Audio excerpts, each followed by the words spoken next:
Bismillahirrahmanirrahim. Alhamdulillahirabbil alamin. Wa bihi nasta'in wa ala umuri dunya wa din. Wassalatu wassalamu ala asrofil anbiya'i wal mursalin Muhammadin wa ala alihi wa sahbihi ajma'in. Subhanaka la ilma lana illa ma 'allamtana innaka antal alimul hakim. Amma ba'd. Yang kami muliakan Ustaz Dr. Haji Suwandi Wajari MPD, yang kami hormati Ketua Pimpinan Ranting Muhammadiyah Dusaidah Bapak Insinyur Anas Nasir Zairi atau yang mewakili, yang kami hormati Ketua Takmir Masjid Dusaidah Bapak Haji Hidayat Mataroni dan segenap jajaran takmir, yang kami hormati Ketua Pimpinan Ranting Aisyah Dusaidah Ibu Faridah Suti beserta segenap pengurus, serta Bapak Ibu jemaah pengajian wanita Masjid Dusaidah yang tidak bisa kami sebutkan satu persatu, yang insyaallah dirahmati Allah Subhanahu wa taala.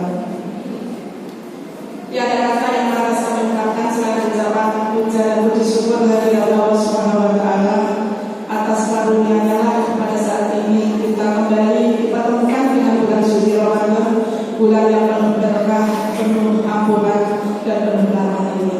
Mudah-mudahan kita bisa mencapai derajat tertinggi di sisi Allah, yaitu sebagai hamba yang mutakin, yaitu hamba yang memiliki kejernihan hati dan pikiran, memiliki keindahan dan beribadah, dan memiliki keikhlasan ketika berbagi. Amin amin ya rabbal alamin. Semoga kita juga bisa melaksanakan seluruh rangkaian ibadah Ramadan ini dengan baik dan benar, diberikan kesehatan pada hari Allah Subhanahu wa taala. Amin amin ya rabbal alamin. Bapak Ibu jamaah pengajian yang dimuliakan Allah, pada kesempatan yang berbahagia ini perkenankan kami mengucapkan jazakumullah khairan yang pertama kepada Ustaz Dr. Haji Suwandi Wajari MPD yang pada pagi hari ini telah berkenan hadir di sini untuk memenuhi undangan kami. Mudah-mudahan ilmu yang kita dapat dari beliau bermanfaat dan kita terapkan pada kehidupan kita, sehingga mampu memotivasi kita pada keluarga kita, apakah keluarga kita sudah memiliki cinta untuk bertransformasi agar kita sama-sama masuk surga. Amin amin ya rabbal alamin. Kemudian yang kedua, kami sampaikan terima kasih kepada Ketua Takmir Masjid Dusaidah dan segenap jajarannya yang telah memberikan support, dukungan dan bantuannya sehingga pengajian ini bisa berjalan dengan baik dan lancar. Kepada Ibu pengurus, terima kasih atas kerja kerasnya sehingga pengajian pada pagi hari ini bisa berjalan. Lalu juga kami sampaikan terima kasih kepada Bapak Ibu yang telah hadir di undangan kami di Masjid Dusaidah ini sehingga bisa terlaksana pengajian kita pada pagi hari ini. Mohon maaf mungkin pada pagi hari ini yang hadir tidak seperti yang kita harapkan dan biar biasanya yang hadir banyak, tapi kali ini sedikit karena barengan dengan acara-acara Aisyah di cabang dan mungkin juga ada acara-acara yang tidak bisa ditinggalkan oleh ibu sekalian. Namun tidak apa, meskipun sedikit, yang penting kita bisa menimba ilmu pada pagi hari ini yang penuh berkah ini. Kemudian yang terakhir kami sampaikan juga, insya Allah pada Ahad depan tanggal 16 Maret kami akan mengadakan baksos Ramadan dengan membagikan 550 pack sembako.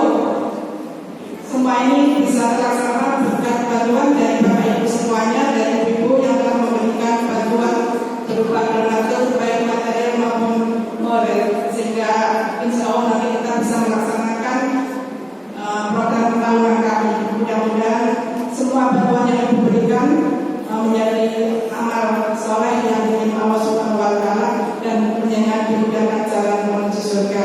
Terima kasih sekali lagi. Mudah-mudahan ke depannya dukungan dari pendengar semua tetap kami harapkan. Demikian yang bisa kami sampaikan. Mohon maaf apabila ada kekurangan dan kekurangan kami, dan mungkin pengajian ini insya Allah nanti kita bertemu lagi setelah Ramadan. Terima kasih. Nasrul minallah wa fathul qarib. Wassalamualaikum warahmatullahi wabarakatuh.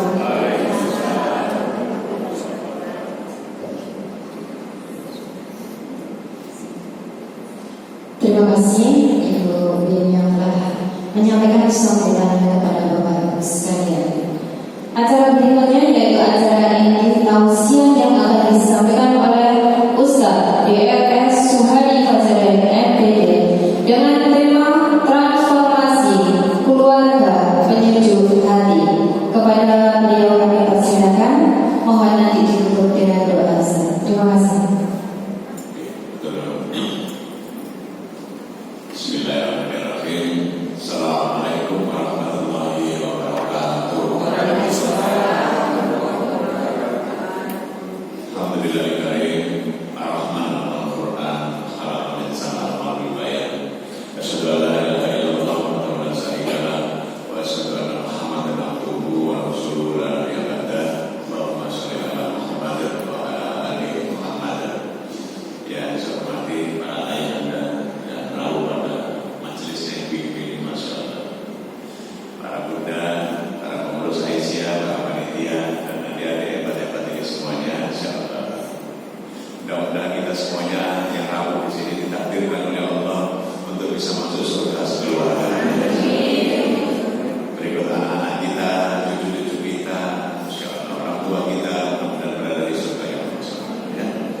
Baik, bunda, hari ini kita akan membicarakan tentang bagaimana keluarga kita itu bisa bertransformasi jadi keluarga yang menyejukkan hati, menyenangkan orang tua, dan insya Allah ya tadi yang berkumpul kembali di surga Allah SWT. Nah, ini pakai momen Ramadan. Saya mulai dengan awalan rasa syukur. Ayah, mari kita bersyukur lebih dulu karena Ramadan hadir dalam hidup kita. Beberapa yang lalu, 2 minggu yang lalu, saya ini takziah ke teman saya. Di kuburan itu saya tercenung-cenung. Ya Allah, Ramadan kurang tertiba, umur gak cukup. Dan alhamdulillah yang hadir di sini dicukupkan umurnya. Saya masuk Ramadan, masya Allah, ini kenikmatan yang perlu kita syukuri. Dan tangan Allah ini adalah Ramadan kita yang terakhir dalam hidup kita ini. Mudah-mudahan Ramadan yang terakhir dalam hidup kita memastikan kita ini diampuni oleh Allah segala dosa-dosa. Itu hari ini kita bicarakan bagaimana Ramadan itu benar-benar high impact, berdampak besar. Ada satu pertanyaan dari seorang jemaah, saya bawa ke sini. Beliau itu bertanya kayak begini di Masjid Al-Mila Sidoarjo. Ustaz, Ramadan itu ketika ketemu dengan negara Malaysia, Malaysia jadi penuh berkah. Tahu-tahu tentang kantor hancur. Ketemu Brunei, makmur Brunei. Ketemu Mesir, Mesir makmur. Ya Allah, nah kalau ketemu Indonesia, buatan nonton. Ini nopo. Apakah Ramadan ini gak mempan buat Indonesia? Atau seperti apa? Ya, tampaknya Bapak ini gelisah dengan kondisi Indonesia. Ya carut-marut kayak begini, gelisah. Dulu saya pernah mendengar orang maling korupsi 6 triliun. Itu saya gumun bukan main. 2 triliun gitu.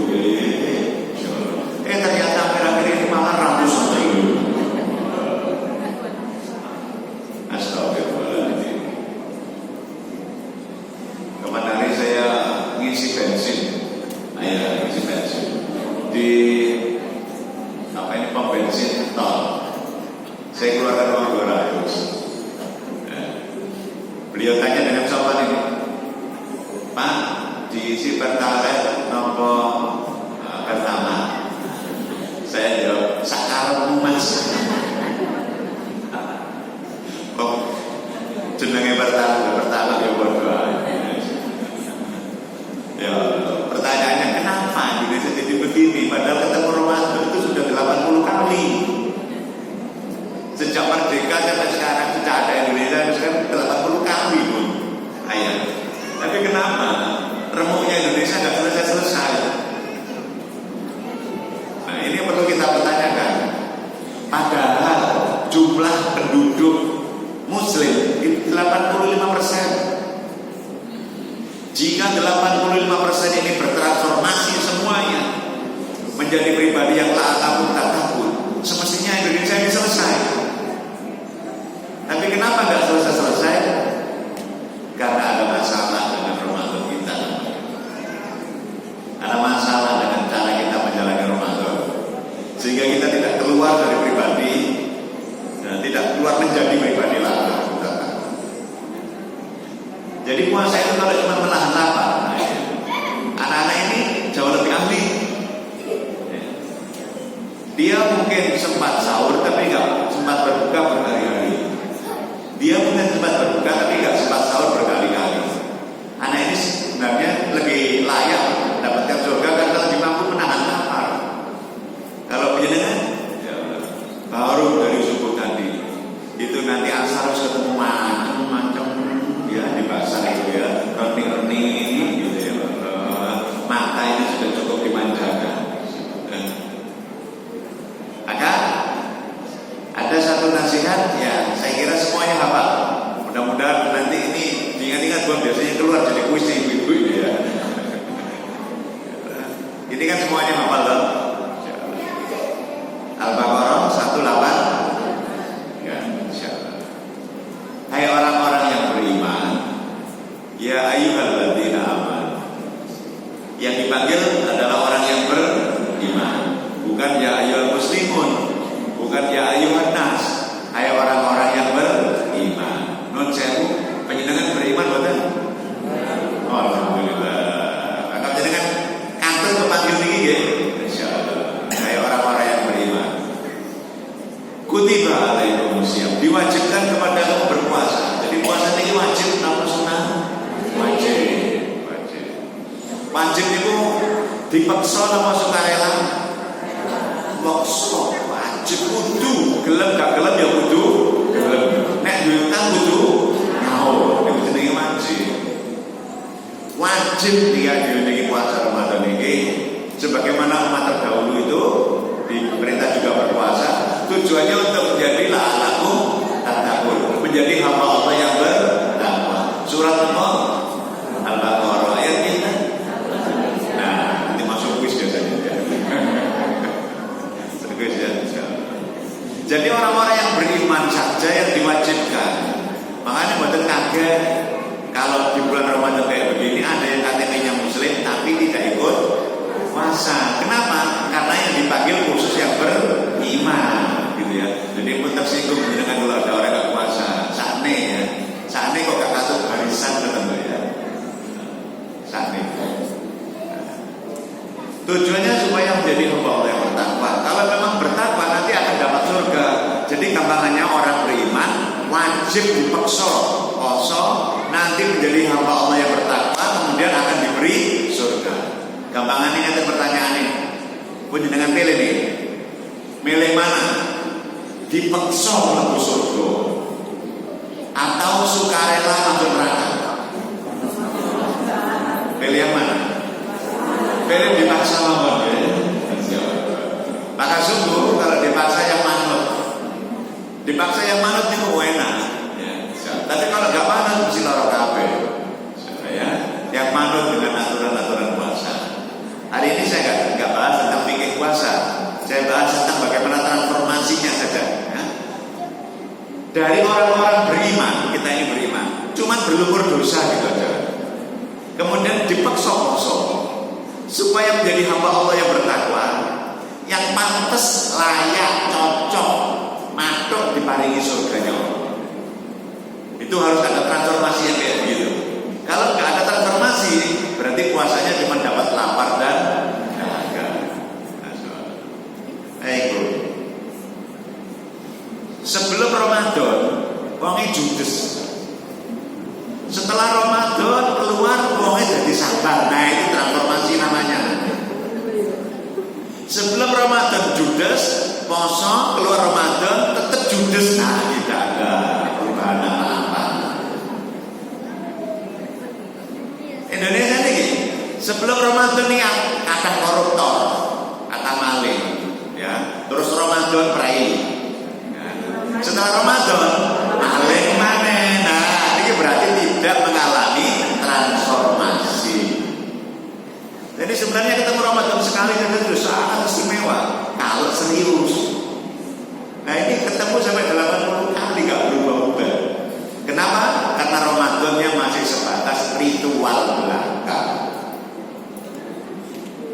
Jika sholat yang paling bermutu itu sholatnya kayak apa? Sholat yang paling bermutu itu adalah sholat yang bisa mencegah perbuatan keji dan munkar. Inna sholata tanha anil fahsya'i wal munkar. Itu sholat yang paling bermutu, sholat yang menghasilkan transformasi.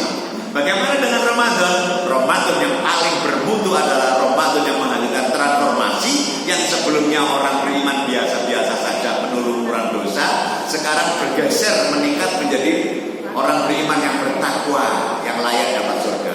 Akan gandeng pertemuan antara beriman dan bertakwa, dan pantas mendapatkan surga. Nuhun sewu, jenengan pengen dapat surga apa mboten sih? Pengen biasa atau pengen kok? Level 1 sampai 10 dengan level berapa? 10. Saking kepengen ini ya. Saya juga kepengen sekali. Nuhun sewu, jenengan punya dosa apa mboten? Iya. Beda banget gitu. Baik. Mari kita evaluasi dulu transformasi semangat kita. Bun, ayah, misalnya penjenengan pernah punya utang. Pernah nggak badan? Mungkin utang rumah, utang mobil, gitu ya. Terus pihak bank memberi kabar, sampai kan utangnya jauh untuk akeh, misalnya jauh 300 juta, 400 juta. Wes moro nanggone kantor. Kok semua utang jenengan diputihkan, dinolkan semuanya. Kira-kira jenengan seneng apa mboten gitu? Kira-kira jenengan datang dengan penuh semangat atau kelendang acara semangat.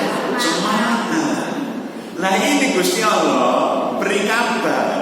Masya Allah. Ngomongin beriman tapi sing dosane akeh. Nek maro-maro Ramadan kene, kok tak putihkan kabeh. Kira-kira harusnya semangat apa kelar-kelar? Semangat harusnya. Nah, itu sebabnya hari ini kita perlu evaluasi juga. Siapa yang paling semangat itu tampaknya adalah orang yang akan diampuni dosanya. Nek rasa-rasa wah, Allah. Karena terbukti loh, Bro. Ramadan itu bikin kita semangat. Baru ini sudah hari ke-8 ya? 9. Dulu sebelum Ramadan bisa jadi kita ini belum terlalu semangat. Kalau dengar adzan enggak semangat, biasa-biasa aja. Lewes. Itu dengar adzan. Lugat kayak ular. Tapi begitu masuk Ramadan, jangankan sepekan, baru hari pertama saja loh kita semangat mendengarkan adzan. Gitu. Wes acara TV paling lucu, paling apik koyo opo ae tetep kalah dibandingkan dengan adzan.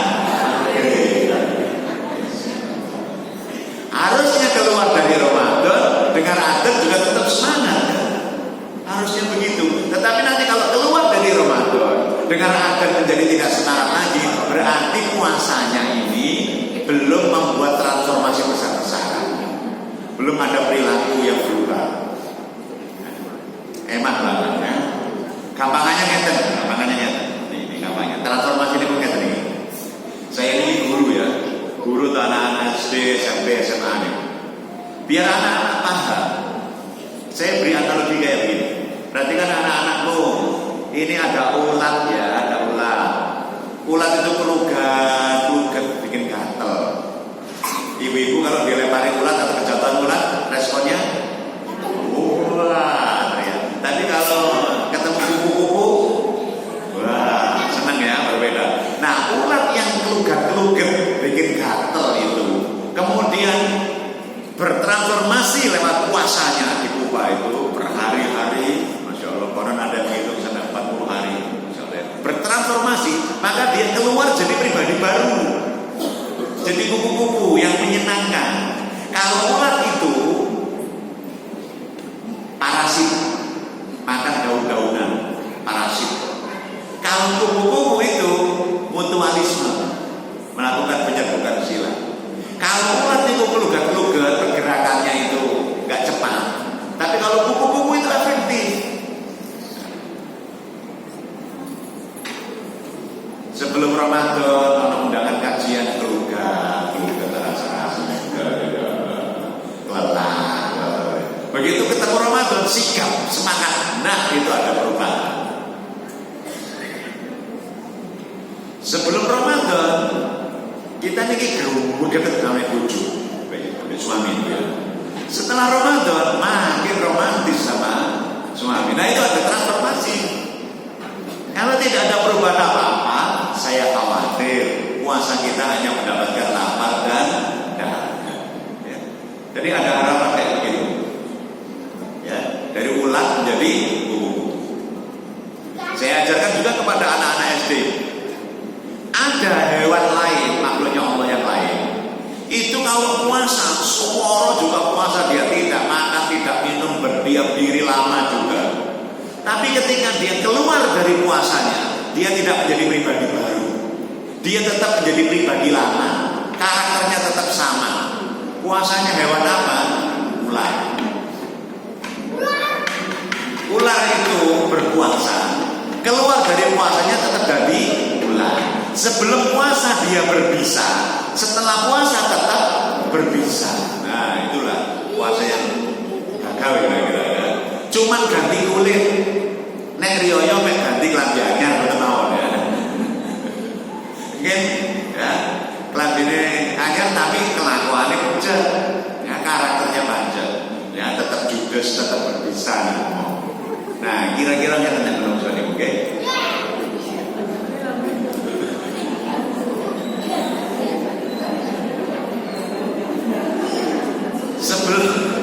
Sebelum Ramadan itu berbisa, keluar dari Ramadan ngomongnya juga berbisa. Kalau sampai kita seperti ini, kita perlu nangis berkali-kali. Kenapa Ramadan tidak mengubah diri kita ini? Kenapa Ramadan tidak bisa mengubah bangsa ini? Bangsa ini loh makmur, subur, maksudnya tanahnya subur. Gunung Sari ini kan subur teman.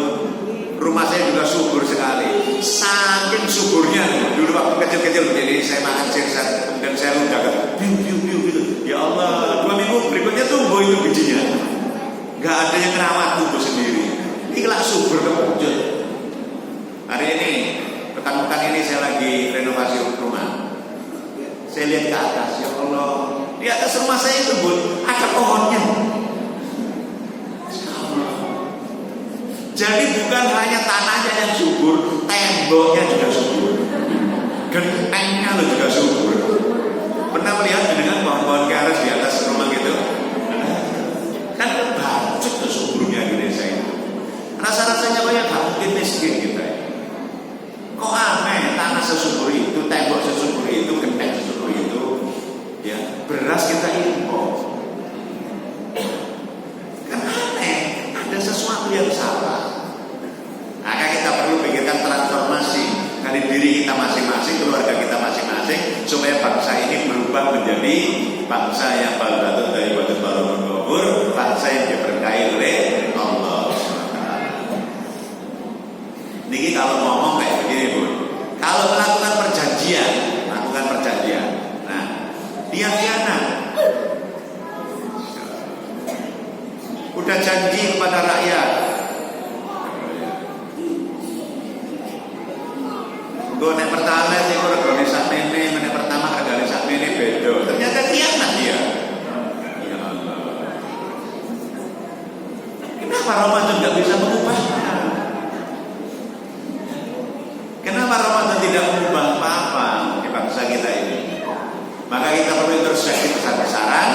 Mudah-mudahan kita semuanya mulai bertransformasi dari diri kita pribadi, kemudian keluarga kita, kemudian komunitas kita, dan sehingga nanti akan merambah bangsa kita menjadi bangsa yang diberkahi oleh Allah. Nah, padahal di dalam surat Al-A'raf ayat 96 ya, disebutkan di situ, dan sekiranya penduduk negeri itu beriman dan bertakwa. Beriman bertakwa, kombinasinya Ramadan tadi. Hai orang-orang yang beriman, diwajibkan kepadamu berpuasa supaya kamu menjadi la'allakum tattaqun. Beriman supaya menjadi orang yang bertakwa. Kalau sudah ada kombinasi, sekiranya penduduk negeri itu beriman dan bertakwa, pasti niscaya Allah akan melimpahkan berkah dari langit dan dari bumi. Kalau berkah dari langit diturunkan hujan itu menyuburkan, bukan membuat jadi banjir yang gak karu-karuan. Dari disuburkan. Oh, nikmatnya. Asalkan mau beriman dan bertakwa. Supaya beriman dan bertakwa ini gandeng renteng, maka kita diwajibkan untuk berpuasa. Masya Allah. Cukup sampai di sini dulu. Mari kita mencari pahala bersama-sama untuk dapat pahalanya berdakwah bersama-sama. Angkat tangan kanannya kayak begini pun kebiasaan saya di berbagai tempat. Untuk tangannya diangkat, ditempelkan di pundak sebelah. Nah, pundak sebelahnya. Ikuti kata-kata saya. Poso sing tenanan ya. Ojo salah-salah. Imanan pati sabar. Ojo guluwe wae. Poso sing tenanan. Angkat tangan kirinya. Tangan di pundak sebelah. Sampeyan yo ngono.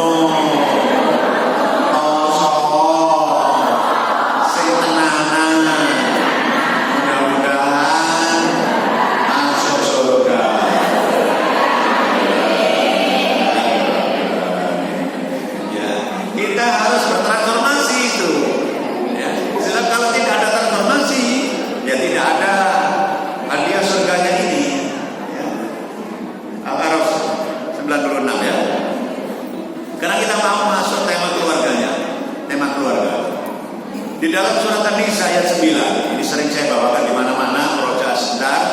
A'udzubillahi minasyaitonir rajim. Bismillahirrahmanirrahim. Wal yaksal ladzina la ta'lamu min qalbihim dzurriyyatan li'atan khawfa 'alaihim falyattaqullaha falyaqulu qawlan sadida. Hendaklah takut. Semuanya takut ya, khawatir. Jangan sampai kita ini meninggalkan anak-anak yang lemah. Jangan sampai anak-anak kita jadi anak-anak yang lemah. Oleh sebab itu hendaklah kita semuanya ini bertakwa. Kita semuanya bertakwa. Modal puasa tadi kita jadi bertakwa ya. Kalau kita ini bertakwa dan mengucapkan perkataan yang benar, insya Allah anak-anak akan tumbuh menjadi anak-anak yang tidak lemah, anak-anak yang tangguh, anak-anak yang kokoh. Jadi kalau ingin anak-anak yang tangguh, anak-anak yang kokoh, maka orang tuanya punya modal dua. Nomor satu kudu bertakwa, yang kedua nek ngomong sing benar. Omongannya harus benar. Bagaimana ukurannya omongan benar itu? Omongan ini datangnya dari kalimat-kalimat yang ditutup kalau dibaca itu maha benar Allah dengan segala firman-Nya. Berarti kita harus ngomong yang benar. Apakah ada orang tua yang ngomongnya nggak benar? Nah, sederhana saja nanti ya. Kita beri contoh yang paling sepele. Ada anaknya nangis minta es krim. Ma, es krim, ma, es krim. Ma, ya ma, es krim, ma. Mama itu kemudian pahit. Pertanyaan saya, kira-kira mama ini ngomong bener sama bojo? Oh, cukup. Makanya anak itu loh yang menjadi anak yang lemah. Jangan bujukan pun, nanti kita punya presiden bujuan juga. Jangan biasakan bujuan. Anaknya yang mana kemudian digendong, dibujui. Di kamar mandi ada bujunya. Orang tahu. Pertanyaan saya, mamanya ngomong begitu apakah melihat hantu di kamar mandi? Astagfirullahaladzim. Ya, hati-hati ya. Kalau ingin anak yang tangguh, anak-anak yang bisa bertransformasi menjadi anak-anak yang bertakwa juga, kita harus punya karakter bertakwa dan ngomong sing benar. Cukup ini dulu lagi. Angkat tangan kanannya, angkat di pundak sebelah. Nek ngomong sing benar. Ojo ngarang-ngarang. Ojo bujukan.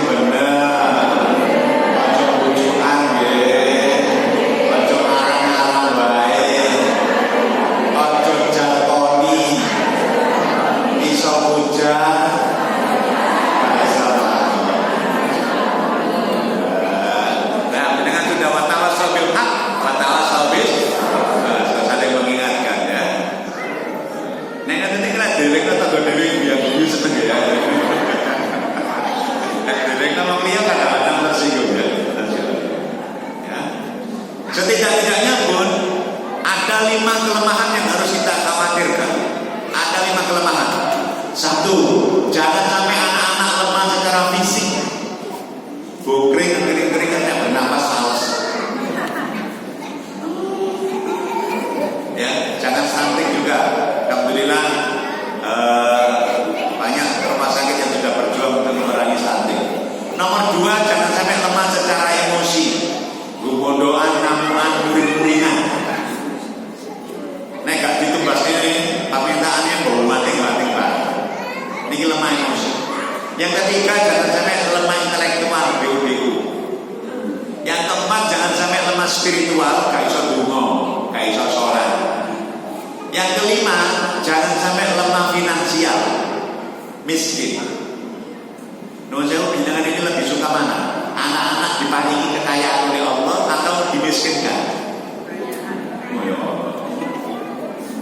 Pengalaman saya pribadi pun, ya, masa lalu. Diuji kaya sama diuji miskin itu memang sama-sama ujian ya. Ini pendapat pribadi, nggak usah berdebat kalau kita beda pilihan. Saya lebih suka, lebih tenang, lebih cocok itu diuji kaya.